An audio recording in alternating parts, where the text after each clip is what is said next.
మాతృదేవో భవ. ఇప్పుడు మనము కుజుడు మకర రాశిలోనికి జనవరి 16వ తారీఖున ప్రవేశిస్తూ ఉన్నారు.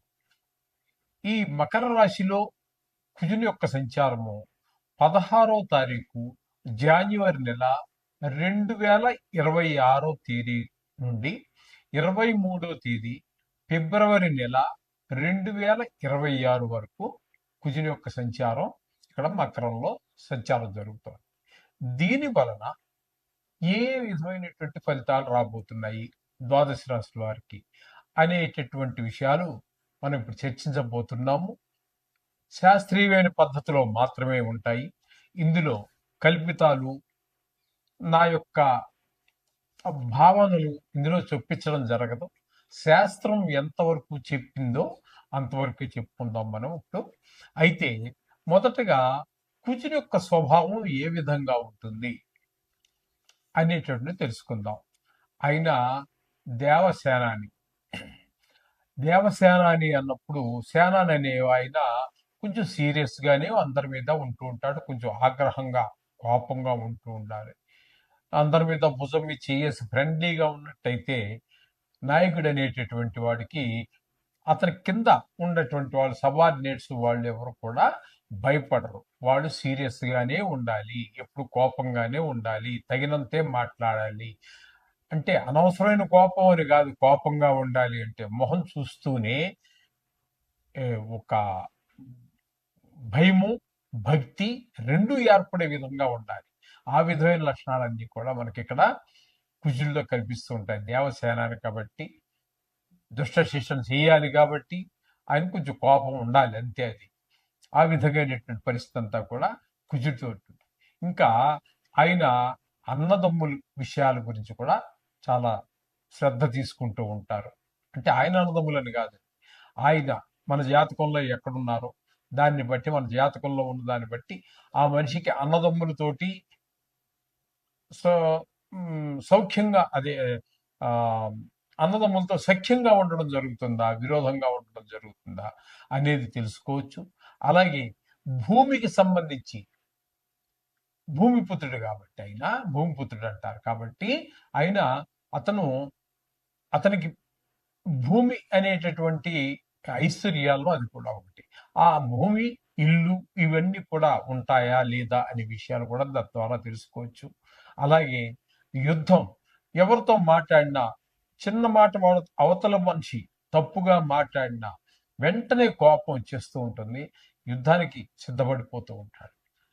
మామూలు మనుషులతోటే కాదండి, నవగ్రహాల్లో కూడా వేరే, అంటే రవితోటి, గురువుతోటి, ఆయన మిత్రులైన గ్రహాలైనటువంటి చంద్రుడితోటి, ఈ గ్రహాలతో వదిలిపెడితే మిగతా వారితో కూడా గ్రహ యుద్ధం చేస్తూ ఉంటాడు.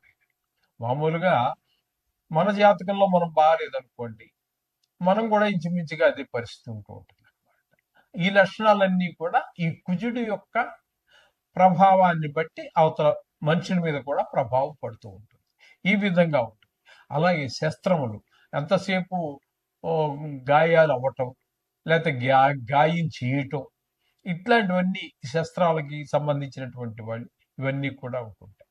సహజంగానే వీళ్ళకు ఉన్నటువంటి లక్షణాలను బట్టి మనం చూసుకున్నట్టయితే వీరు ఎక్కువగా మిలిటరీలో ఆఫీసర్స్గా, లేకపోతే సైన్యంగా, అట్లా దాన్ని బట్టి వాళ్ళ యొక్క చదువును బట్టి మొత్తం మీద వీళ్ళు రాణించేటటువంటిది ఎక్కువగా మిలిటరీకి సంబంధించి దేశాన్ని కాపాడటం, ఇట్లాంటి వాటిలోనే వారి యొక్క ప్రతిభ బయటపడుతూ ఉంటుంది. వారు ఎక్కువగా మిలిటరీలో కనుక తీసుకున్నట్టయితే, మనం ప్రయత్నం చేసి అక్కడ వాళ్ళ యొక్క జన్మ డేట్ ఆఫ్ బర్త్ అవి తీసుకున్నట్టయితే మనం పరిశీలిస్తే వాళ్ళే 100కి 90 మంది పైన ఈ కుజుని యొక్క ప్రభావంతో ఉన్న వాళ్ళే ఉంటారు అక్కడ మీకు.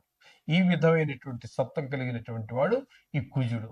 ఈ కుజుడు మన జాతకంలో చాలా విషయాల్లో, ప్రతి విషయం, సంతానం కలగటం విషయంలోను, పెళ్ళిళ్ళు అవ్వటం విషయంలోను, ఇట్లాంటి మన నిత్య జీవితం మీద, మానవుల యొక్క జీవిత విధానం మీద చాలా వాటిలో, ఉద్యోగం కూడా ఆయన కనుక దశమ స్థానంలో ఉన్నాడు అనుకోండి, చాలా మంచి ఉద్యోగం, చాలా పలుకుబడి కలిగి ఉండటము, భూములు మంచి విపరీతమైనటువంటి ఆస్తులు కలిగి ఉండటం, ఇట్లాంటివన్నీ కూడా ఆయన మంచి మంచి ప్రదేశాల్లో ఉండడాన్ని బట్టి అనేక రకాలైనటువంటి ఫలితాలు ఇస్తూ వస్తూ ఉంటారు ఆయన. ఇది కుజుడు గురించి మనం సంక్షిప్తంగా చెప్పుకునేటటువంటిది. ఇప్పుడు మనం చెప్పుకుంటున్నది ఏంటంటే, ఇక్కడ ఆయన స్వభావం కరెక్టే గాని, ఇక్కడ మనం చెప్పుకోబోయేది గోచార ఫలితాలు. ఆ గోచారంలో ఏ స్థానంలో ఉంటే ఏ ఫలితం అనేటటువంటిది ఇప్పుడు మనం తెలుసుకోబోతున్నాం. కర్కాటక రాశి వారికి కుజుని యొక్క సంచారము 7వ స్థానంలో జరుగుతున్నది. ఈ 7వ స్థానం అంటే మకరంలో ఉన్నారు కాబట్టి ప్రవేశి అది ఏ కాలంలో అంటే 16వ తారీఖు జాన్యువరి నెల 2026 నుంచి 23వ తారీఖు 2వ నెల 2026 వరకు సుమారుగా 38 రోజుల పాటు మీకు సప్తమ స్థానంలో సంచారం చేస్తూ ఉన్నారు కుజుడు. ఆ కాలంలో ఆయన ఇచ్చేటటువంటి ఫలితం అంటే కర్కాటక రాశి వారికి ఇచ్చేటువంటి ఫలితం ఏంటన్నట్టయితే అన్న వస్త్రాది రాహిత్యం అంటే అర్థమవుతుంది కదండి. అన్నాలు వస్త్రాలకి లేకపోవటం, ఇబ్బంది పడటం, సదా క్లేశం ఎల్లప్పుడూ కూడా కొంచెం కష్టంగా ఉండటం, స్వబంధువిహి కువార్త మన సొంత బంధువుల గురించే మనం చెడు వార్తలు వినవలసి రావచ్చు.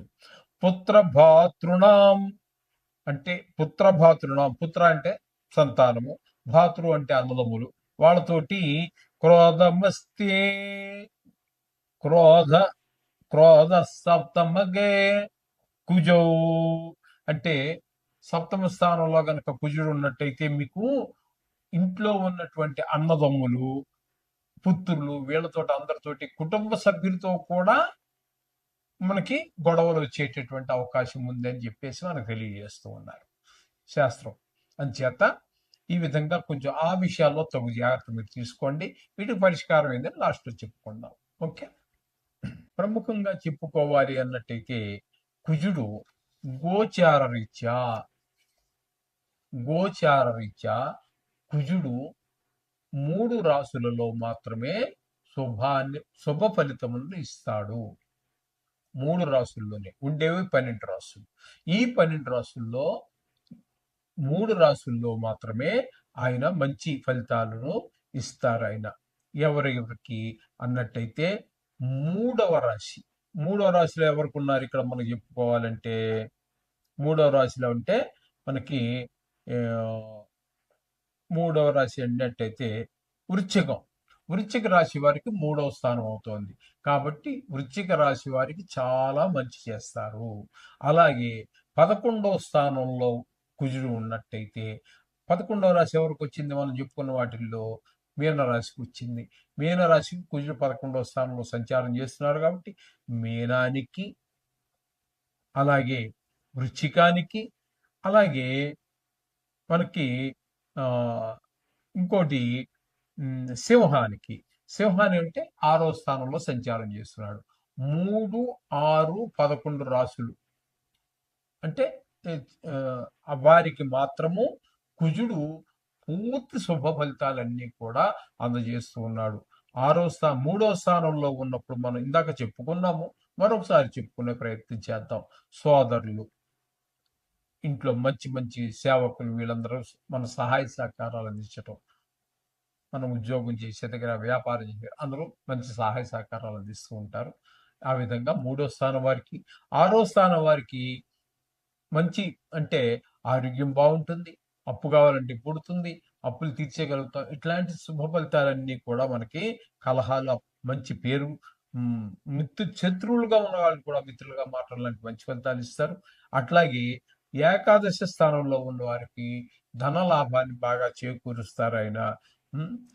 ఏదైనా పని చేసినప్పుడు అందులో మీ నైపుణ్యం కూడా బయటపడుతుంది. ఈ విధమైనటువంటి 3 రాశులకి మాత్రమే మీకు మంచి ఫలితాలు ఇవ్వబోతున్నారు. అవి ఏంటంటే మరోసారి చెప్పుకుందాం. సింహరాశి వారికి, అలాగే వృశ్చిక రాశి వారికి, మీనరాశి వారికి 3 రాశులకు మాత్రమే. మిగతా వారన్నిటికీ కూడా ఈయన ఏ విధమైన శుభ ఫలితాలు ఇవ్వజాలరు. కాబట్టి వీరందరూ కూడా రోజు మనం 2, 3 సంవత్సరాల నుంచి మనం చెప్పుకుంటూనే ఉన్నాము. కాబట్టి ఈ నవగ్రహ ప్రార్థన చేసుకోండి. ఇందులో గాయాలు అని గాని దెబ్బలు తాకే అవకాశం ఎక్కువగా ఉన్నట్టయితే కూడా ఎక్కడైతే మనం చెప్పుకున్నాం గదండీ ఇప్పుడు వాటి ఎవరు విన్నారు కదా మీరు. వారందరూ మాత్రం కవచాన్ని కుజ కవచం అని వస్తుంది. మీరు గూగుల్‌లో చే వెతుక్కోవచ్చు. లేదా పుస్తకాల షాపుల్లో గూడా నవగ్రహాలకు సంబంధించినటువంటి పుస్తకాలు అమ్ముతారు గదా! వాటిలో కవచం అని అడగండి. వారిస్తారు బుక్ షాప్ వారు. అవి కవచంను చదువుకోవటం ద్వారా కవచం అంటే శరీరాన్ని మనకి గాయాల నుంచి, రోగాల నుంచి కేవలం గాయాలే కాదండి. రోగాల నుంచి కూడా కాపాడుతూ ఉంటుంది. ఈ విధమైనటువంటి అన్నిటిని రక్షించాలంటే కవచం చాలా బాగా ఉపయోగపడుతుంది మనందరికీ కూడా. కుజుడు అనుగ్రహం లేనటువంటి వారికి. అనుగ్రహం ఉన్న వారికి కవచం అవసరం లేదు. వారికి అవసరం వచ్చినప్పుడు అప్పుడు చదువుకోవచ్చు. చూడండి ఈ విధంగా మీరు ఆచరించినట్టయితే మీరు చక్కగా ఈ కుజుడి యొక్క అనుగ్రహం పొందడానికి వీలవుతుంది. తద్వారా ఆయన యొక్క ఆహ్, చెడు ప్రభావం వల్ల కలిగేటటువంటి ఈ ఈ ఏవైతే మన దుష్ఫలితాలు ఉన్నాయో వాటి నుంచి మనం తప్పకుండా బయటపడే అవకాశం. శుభం భూయాత్.